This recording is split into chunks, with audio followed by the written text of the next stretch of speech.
I absolutely adore slasher movies. They're just the right balance of morality, karma, and just plain fun. Usually featuring a scary killer, an intriguing lead to root for, and plenty of tits and gore to satiate even the most depraved.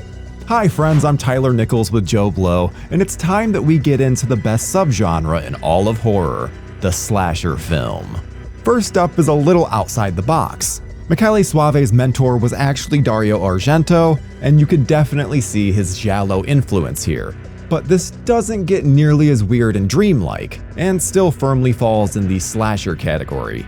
There's nothing better than having a killer wearing a giant owl head and killing people to a banger score.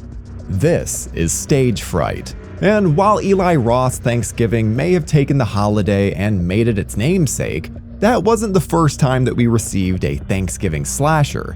Back in 1989, we would see the tale of twin boys, one a murderer, and the other being blamed for his crimes. Now we're 10 years later, and the murderous twin goes on yet another rampage. You can't escape blood rage. And finally, we're going down the grocery aisle and trying not to slip on all the blood with Scott Spiegel's Intruder. There's nothing quite like seeing Sam and Ted Raimi get brutally murdered for our entertainment. I had avoided this one for years, and I'm so glad that I finally took the plunge. This is an all-timer slasher. So let's take a look at some of my favorite real slashers as we dive in to Stage Fright, Blood Rage, and Intruder. The line between giallo and slasher has always been a thin one. While they both feature people being murdered, giallos tend to involve a bit more mystery and investigation, usually by some determined detective. Though their main indicator may just be their Italian setting. If you want to see a great one, I highly recommend anything by Dario Argento. But what if I were to tell you that in 1987, the protege of the giallo legend himself tried his hand at a full-blown slasher movie? Join us on today's Real Slashers. This is one that you've probably never heard of, and that's okay. That's honestly what we're hoping for. It doesn't help that it's gone by many different titles. Aquarius, Bloody Bird, or even its original Italian title, Deliria. But today, we're diving into the debut film of Dario Argento's protege, Michele Soavi, with 1987's Stage Fright. The show opens in just 1 week from now, and as you can see, those people up there literally stink. At this point, either you let me do things my way, or you can say goodbye to your... Yes, the movie hails from Italy, and like most Italian cinema, all of the dialogue is done through ADR. That means all of these lines are looped, and there are plenty of instances where the lip sync is way off. I feel like I need to get that out of the way immediately because it can be a tad distracting if you didn't know. I'm very sorry about this. The movie starts out on this beautiful blonde as she walks out of a building. She doesn't get far before getting pulled into an alleyway and killed. We get all of these insane reactions until the camera finally pulls out and we realize that this is all a stage play. This misdirect really sets up for what we're in store for because it's wholly unique and keeps this surreal feeling going. I want to thank you guys for watching Real Slashers and ask that if you enjoy our shows, please subscribe to our channel right now. Like this video and click on the bell so you can be notified each time a new video goes up. And now, back to the show. The play being performed is called The Black Owl, and it's supposed to be some erotic look at a serial killer. Yeah. The director, Peter, is obsessed with the level of eroticism needed to pull off this play. That's pretty much all that I can glean from this, because otherwise, it just seems like absolute chaos. This is when we get to the escape killer angle. Our lead, Alicia, that's the blonde earlier, she just doesn't have a wig on now, and her friend Betty decide they need to go to the hospital for assistance due to an injury. So they decide to go to the mental asylum because it's closest. Huh? Because you know, you can just roll up to a mental ward and have them look at your ankle. Try it sometime, they won't commit you or anything. A crazed mental patient sneaks into Betty's car and eventually murders her with a pickaxe. Her body is discovered a little later and the play is shut down. All the people go home and it's all a magical ending.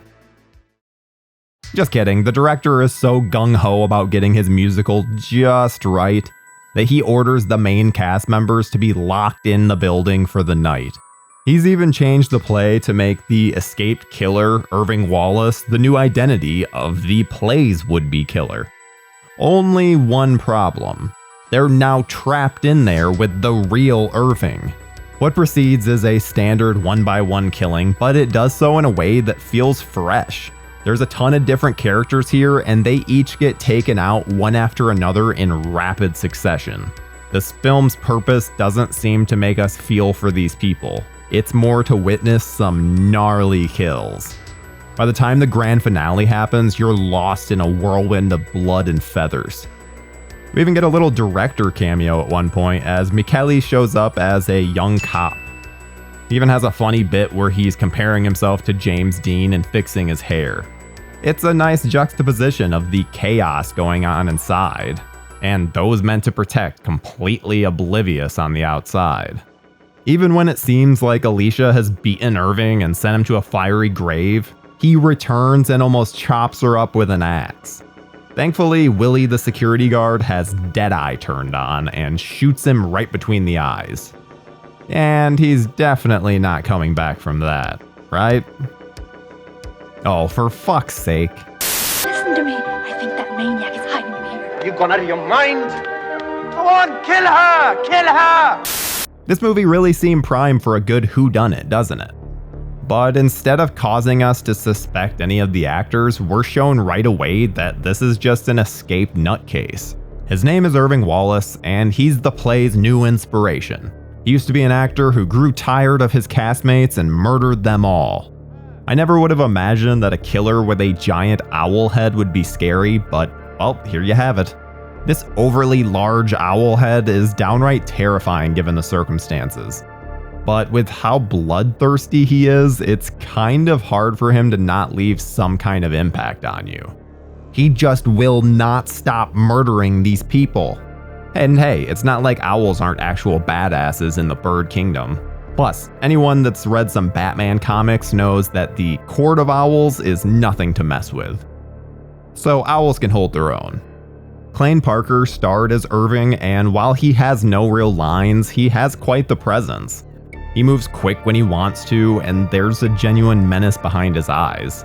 It's really too bad we didn't get to see him try his hand at this again, because he really stands out as a horror villain. The first few kills of the film, it almost seems like they're going to go the less is more route. Even this pickaxe to the head is bloodless.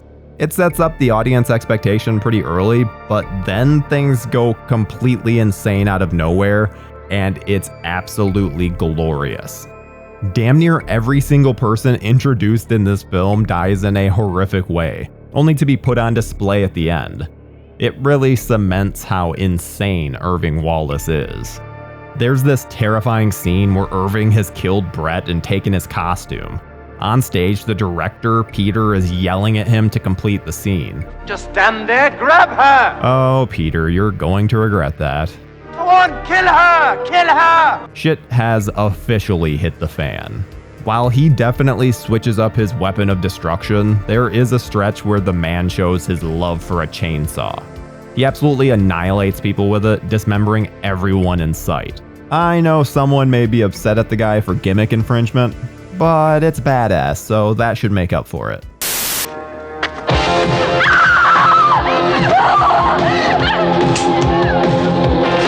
The key scene towards the end is just an absolute masterclass in tension.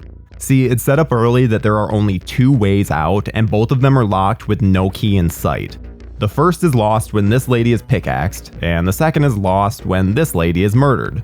This key is the only way for anyone to leave the building. With everyone dead, Alicia is trying to escape before the killer can get to her too.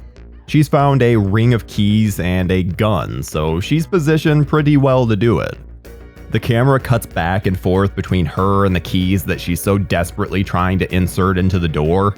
As she fumbles through them, she notices the killer takes a seat on stage, which is now decorated in the bodies of her dead friends. He and Michael would be very good friends. As she stares up at him as he sits on the stage enjoying his work, she notices the key at his feet. That's her ticket out. And Alicia's got some balls because she goes under the stage to try and pry it out. As she's positioned under the key, she pokes at it, trying to wiggle it free. The tension here while you just wait for Irving to notice poor Alicia is off the charts. Tension building on top of tension building. But then the key falls, just as the music stops and the jig is up. And I'm not sure what Alicia did to this cat, but he clearly has a vendetta against her because he points Irving right at her. When the owl finally finds her, the rock and roll music starts blaring and we get this amazing chase sequence as he comes after her with an axe. She ends up on the catwalk with nowhere else to go. As he slowly approaches her, you just know it is all over. I don't know when to show you how to put a bullet in the chamber. See that? I got him right between the eyes. Just like I said. Right between the eyes. Stage Fright opened in Italy on August 21st, 1987. It finally came to the United States on video in October 1989. This may just be the most unknown of all the slasher films we've talked about on this show, which is really too bad because it is expertly crafted, with some of the more interesting story developments for a slasher. Suavi would go on to direct greats such as The Church and Cemetery Man, where he further honed his more artistic style. One of Suavi's frequent collaborators and producer on this film, Joe D'Amato, had wished to remake this movie. Unfortunately, he was never able to get enough momentum behind the project before his unfortunate passing in 1999. While there was a film made named Stage Fright in 2014 that starred Minnie Driver, the only thing in common it has with Suavi's film is that it involves a killer terrorizing a musical production. If it were to ever happen, you'd think it'd have happened during the Glee craze of the late aughties, but it's always just managed to slip under the radar. Blue Underground released a fantastic Blu-ray of the film in 2016 where they fully remastered it from an uncensored negative. It features several interviews with the cast and crew. This release was recently one-upped by Shameless Screen Entertainment, who released the film with a brand new 4K restoration. But unfortunately for us North Americans, it's only available in the UK. I genuinely hope this video serves as a call to action to get more people to see this hidden gem, because whether it's the dreamlike cinematography, rocking music, or the killer owl at the forefront, there's plenty to like about this hidden gem. I'd say that this big bird is ready for carving. Well, seeing as how we have a new head of the family, I think it's time you started pulling your own weight around here. Looks like you're gonna get a chance to meet the rest of the family. My psychotic brother just escaped. With Halloween winding down, I thought it was time we dive deep into the slasher catalog and take a look at a film that's not often talked about. And not only is it a film that's not talked about, but it's for a holiday that really doesn't get its slashery due. I'm Tyler with JoBlo Horror, and today on Real Slashers, we're covering all of the identical twin shenanigans of 1987's Blood Rage.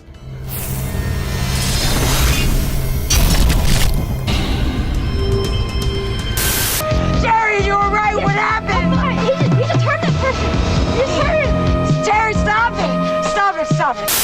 We're doing things a little bit different today. See, the scene I really want to slice up is right at the beginning, and it wouldn't make much sense to go over the entire story and then go back to the opening. So instead, let's just deal with it now, and then we'll move over to the story itself. We start on a drive-in, and this guy getting some delicious popcorn while this music blares in the background. Totally 80s. Then he's got to meet up with his drug dealer, played by Ted Raimi. Except he's not exactly dealing drugs. Oh no, instead, he may be the world's first condom dealer, the true savior of horny high schoolers everywhere. But we aren't just dealing with horny teens in this movie. No, we've got horny adults too. This mom is on a date and has decided to take her two boys with her, Terry and Todd. They're off at the drive-in, apparently in the hopes to get lucky, because I guess doing it in front of the kids is a kink or something.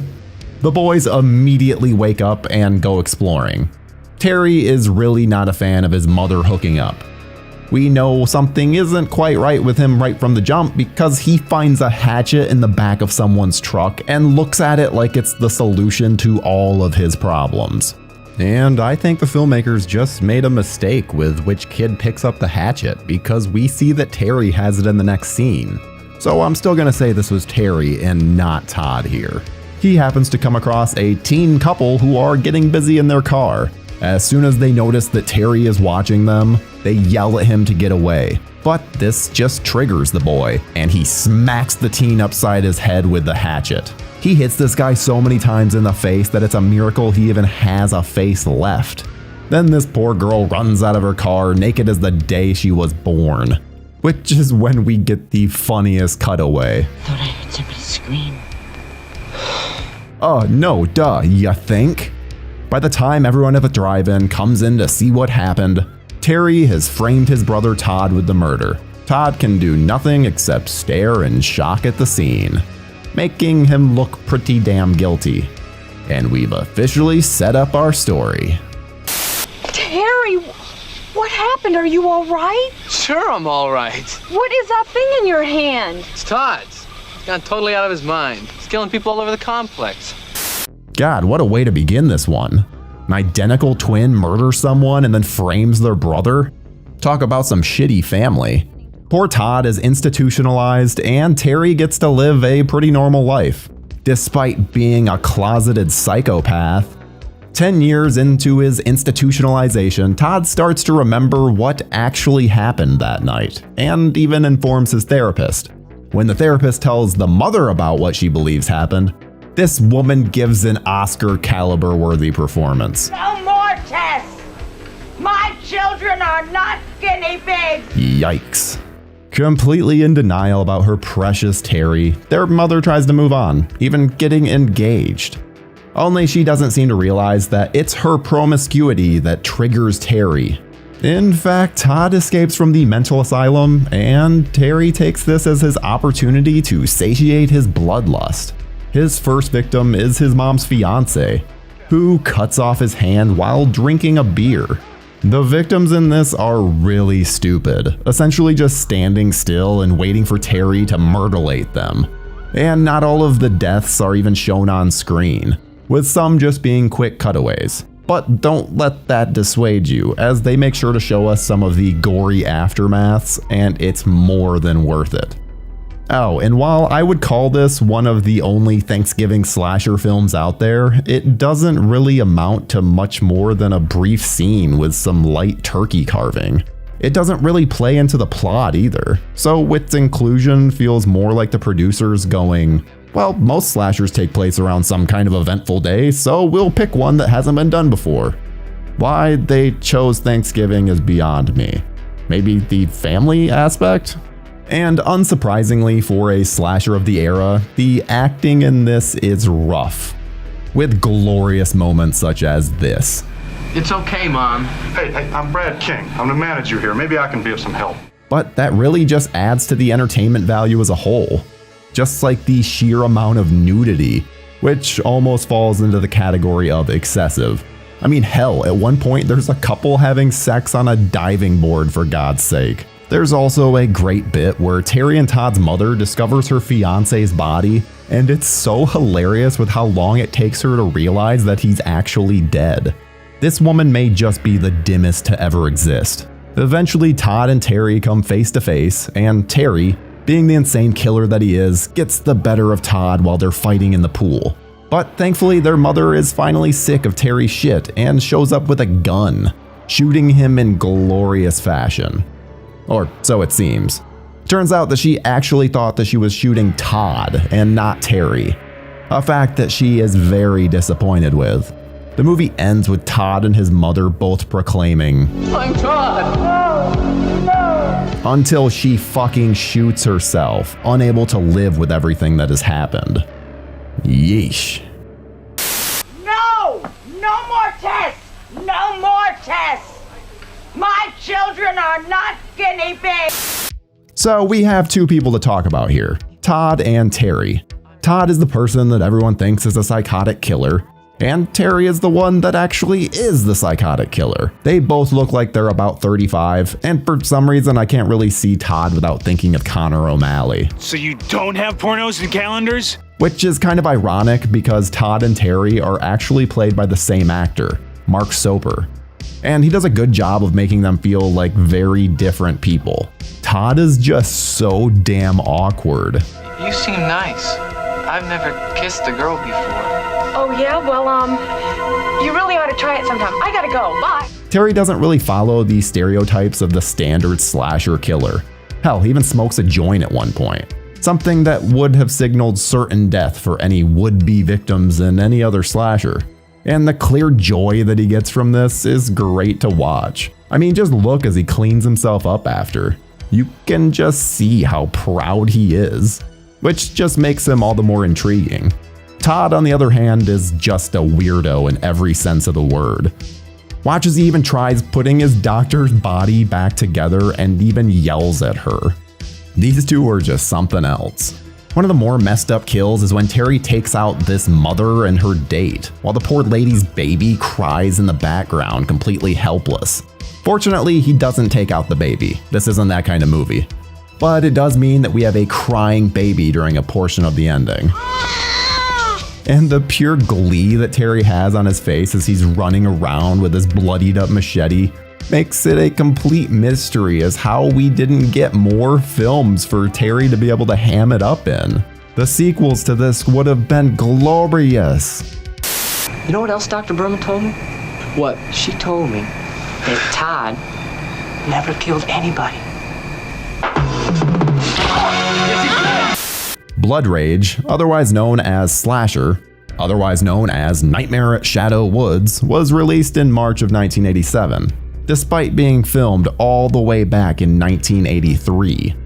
It sat on the shelf for many years until they finally decided it was worth releasing. The Shadow Woods version cuts out all of the gore, which is too bad because that's really where the film shines. Arrow Video released a version of Blood Rage that actually included the Nightmare at Shadow Woods cut. So if you're wanting to see an even shorter and considerably less bloody version, then feel free to check that out. Though I would definitely recommend the standard gore-filled version instead. This Arrow release even has the original title of Slasher in its opening. The film is so unknown that it doesn't even have a proper tomato rating on Rotten Tomatoes. So it's no surprise if you've never heard of this one. But I certainly hope that you track this down, because if you're a fan of slashers, there are few that hit so many ridiculous milestones than this one. Plus, at only 82 minutes, there are worse ways to spend your time. Unfortunately, we never received a sequel, and Blood Rage has always been kept off the long list of remakes. Whether that ever happens will be up to viewers like you spreading the word on this absurd little slasher gem. I know I will be talking about it to all that will listen, because the killer Terry Simmons must be seen to be believed. That is not cranberry sauce. It's not cranberry sauce, Artie. It's not cranberry sauce.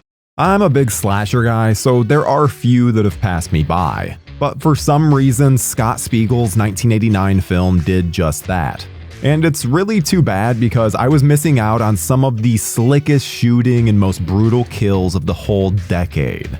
Not to mention all of the Evil Dead connections. So today on Real Slashers, let's go to the grocery store and try not to be killed by Ned Flanders as we take a look at Intruder.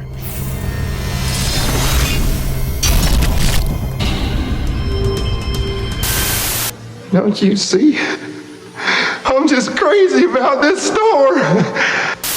I'm Tyler Nichols, and as most of you guys know, I love slashers. And there's nothing better than discovering something new. Well, new to me. Released in 1989, Intruder was well past the initial slasher boom of the early 80s, yet it fits in well with the others from that period. It takes the premise of a killer stalking a group of people and sets it at a convenience store. And I just want to point out right now that the original title for the film was The Night Crew, which I think works just so much better and is so much less generic than Intruder. But I guess Intruder works fine. Elizabeth Cox plays final girl Jennifer Ross, and she's fairly forgettable. She clearly has really bad taste in men, as bad boy Craig is pining after her. He's got a full greaser outfit, and they argue in the most ridiculous ways. You're crazy! Call me that. With moments like this, I'm never going to claim the film is amazing, but it's shot very cool. And once the killings start up, Craig is our main suspect. And of course, we're going to be getting into spoilers, so be on the lookout. It's shot like the original Friday the 13th, where it keeps the killer's identity a mystery until the big reveal at the end. But don't expect some kind of identifiable outfit or mask or something. It's over and done with in a flash. The rest of the cast is made up of various people, including the two Raimi brothers, Sam and Ted. The two brothers, along with Bruce Campbell, actually grew up with director Scott Spiegel. They would go on to make the first two Evil Dead movies together, with Spiegel even writing the second one. But oddly enough, neither brother really shows any personality here and are mostly just here for the body count. Though at one point Sam starts singing the same exact song that the girls sing in The Evil Dead. All the songs that you sang together. All the songs that we've sung together after. It's quite fun. Gotta love moments like that. I'm sure like most of you, I know Renee Estevez, other than being a doppelganger for her brother Emilio, from the film Sleepaway Camp 2, Unhappy Campers. She's the final girl there, so I had some expectations set for her character just because of that alone. But that would be a mistake, because not only is she fairly irrelevant to the story, with her being the first kill, but she doesn't even get a proper death. They simply cut away instead of showing any sort of impact. Sure, Heather comes across her body later, but it's hardly impactful. And she gets second billing. But I suppose the whole film could be criticized for that, as they also promote Sam Raimi, Ted Raimi, and Bruce Campbell, and make it seem like they're in much more of the film than they actually are. Hell, Bruce just shows up at the very end and receives top billing on some DVDs. Oh, marketing, you cruel bitch. Intruder plays out like a standard slasher, with the different members of the night crew getting killed one by one until there's just our final girl left. The kills start out light, but really ramp up by the end. And I have to give credit to Scott Spiegel because there are some very creative shots in this. They could have easily taken a more lazy approach, yet they go above and beyond with some unique setups and brilliant framing. Like usual, the big reveal at the end needs to be broken down in a little more detail, so let's get into that. The night crew had nothing to do with it. I couldn't let anybody stop me. I guess I just got a little carried away. After spending an entire film setting up Craig to be the killer, and with nearly every possible suspect being dead as a doornail by this point, there seems to be only one possible solution. Craig's the killer. And Jennifer comes to this conclusion herself, only for store owner Bill Roberts to show up. Jennifer is so fast to accept Bill's help that she misses the fact that Bill's hands are covered in blood. It's such a dumb reveal, but I love how much Bill just immediately goes from normal to absolutely insane. He flips his shit and starts chasing after her. We get a nice little cat and mouse pursuit that utilizes the conveyor belts, as well as various grocery store equipment. They really make sure to take advantage of the setting. Jennifer even grabs some knives to defend herself, finally breaking out of the damsel in distress label that she fit into so comfortably until this moment. She's finally defending herself. Then we get a nice little cameo from Scott Spiegel as a delivery man. But this leads to the most baffling aspect of the film, Craig's heroism. See, after spending an entire movie thinking that he's the killer and just an overall douchebag, they make the oddball decision to make him a good guy. But not before Bill comes in and beats the man half to death with a head. Seriously, Bill is great once he gets going. He's using it like a damn bowling ball. Heather escapes outside and Bill of course follows, getting stabbed in the process. Where'd you get the knife? It can never be that simple, so Bill attacks her in the phone booth, but she's saved by Craig. He stabs Bill a bunch, and the day is seemingly saved. Though. This is where the film takes one fucked up turn. When the cops arrive, hey, that's Bruce Campbell and producer Lawrence Bender. Bill, somehow still alive, proclaims that Heather and Craig are the killers. And since they're just teenagers, the cops arrest them and believe Bill. There's no happy ending here. Everyone's dead and our heroes are hauled off to jail. Ouch. But why? For the store. Danny was always a big boss. He always called the shots on every business deal until now. I couldn't let that son of a bitch take the store away from me. The store's my whole life. I had to kill him. I'm not going to lie, the Ned Flanders look-alike is one of the weaker killers during the whole mystery/build-up angle.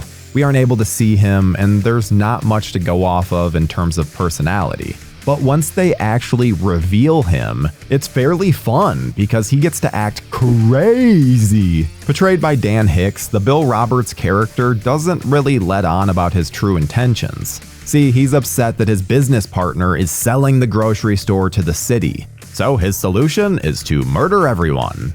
Craig serves as a pretty silly red herring, as it's so obvious that it's not him just by virtue of how much they're trying to make it seem like it is, that it feels a little on the nose. He doesn't show any kind of killer instinct and simply seems like someone who's obsessed with a girl and wants her back. If anything, I wish Bill had taken Craig's greaser jacket or something. Would have given him some kind of look. There's a moment early on where it seems like Craig has murdered Bill, taking the suspicions away from him, but it really just seems to be done for the audience's benefit and for no other real reason. I can at least appreciate that they went through the pains to make sense of the killer's location. There's no teleporting killer going on in this film, as he can always logically get from point A to B in a reasonable amount of time. Intruder features some early work from the K&B effects guys, and it's really incredible. So incredible that I'm probably not going to be able to show you much here. I was constantly blown away at the effects work being done. There's a kill involving a jigsaw, which is one of the most brutal things I've ever witnessed on film, and it looks absolutely phenomenal. The way they utilize parts of the grocery store, whether it's the meat hooks from the butcher or the compactor in the back room, feels perfect. Which reminds me, you'd think you might want a shirt like the one that I'm wearing? Well... Before we continue with our video, here's a reminder to click the store tab on any of our JoBlo channels and browse our collection of the latest and freshest designs in our merch store. Go get you some. Oh wow, it's Tim, what a surprise. Tim, you look horrible. Anal itch got you down? Can you actually speak, Tim? Intruder released in the United States on January 27th, 1989. And there's no box office to speak of, but the film did have an interesting release, as its VHS covers actually spoiled the identity of the killer. That's right, if you picked this one up at the video store, you likely already knew that the mustachioed gentleman was the would-be killer. A bit disappointing if you ask me. And the DVD wasn't much better, with it making it look like Bruce Campbell and Sam Raimi were the stars. Thankfully, the film has been given a proper Blu-ray release that doesn't sell the customer a false bill of goods. If anything, this cover really lets you know how much of a gory good time you're in for. So shout out to Synapse Films for doing it right. That's better than the '88 film's release, which still presents a bunch of side characters as the main leads. This was my first experience with Scott Spiegel's Intruder, and I had an absolute blast. From the wonderful special effects to the fantastic setting, I can't believe this film managed to elude me for so many years, but thankfully that mistake has been rectified. And I hope that if you haven't seen it, you'll give it a chance, because despite it falling nearly a decade after the subgenre's heyday, this is still one of the most fun slashers out there, and asks the question, why the hell aren't more slashers set in grocery stores? Please, please, please, as a slasher fanatic, I need your guys' help. Give me some obscure slasher films that I should see. And since I believe in fairness, here's one that you may not expect.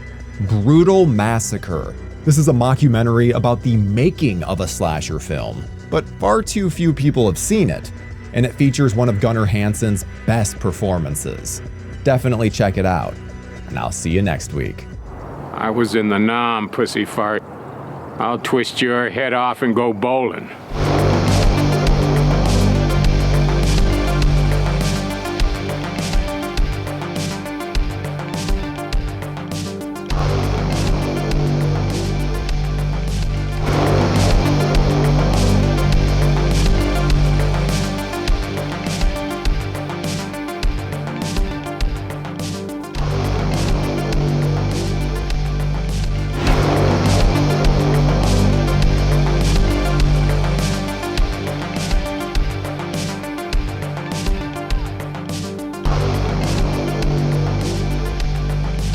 Thank you for clicking on our video, everybody. If you like what you saw here, please make sure you like the video and subscribe and share with your friends who like this sort of content. JoBlo was created by movie fans for movie fans, and we appreciate your support.